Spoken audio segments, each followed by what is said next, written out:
ఇక భారత్ దెబ్బకు Pak PM Sharif army chief అజ్ఞాతంలోకి వెళ్లిపోయారు. భారత వ్యూహాన్ని పాకిస్తాన్ అంచనా వేయలేకపోయింది. ఢిల్లీ నుండి నిరంతరం ప్రధాని మోడీ యుద్ధాన్ని పర్యవేక్షిస్తున్నారు. పాక్ ప్రతి దాడికి గుణపాఠం చెప్తామని త్రివిధ దళాలు చెప్తున్నాయి.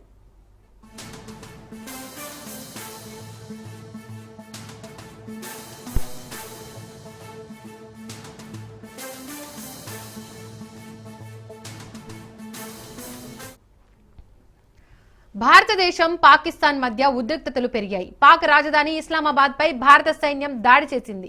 భారత సైన్యం ఇస్లామాబాద్ ను లక్ష్యంగా చేసుకుని డ్రోన్లు, మిస్సైళ్లతో దాడికి దిగింది. పాకిస్తాన్ ప్రధానమంత్రి షాబాజ్ షరీఫ్ అధికారిక నివాసానికి 20 కిలోమీటర్ల దూరంలో పేలుడు సంభవించింది.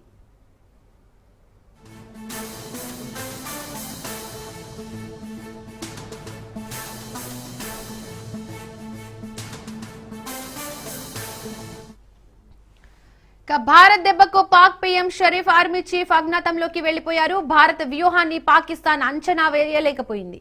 ఢిల్లీ నుండి నిరంతరం ప్రధాని మోడీ యుద్ధాన్ని పర్యవేక్షిస్తున్నారు. పాక్ ప్రతి దాడికి గుణపాఠం చెప్తామని త్రివిధ దళాలు చెబుతున్నాయి.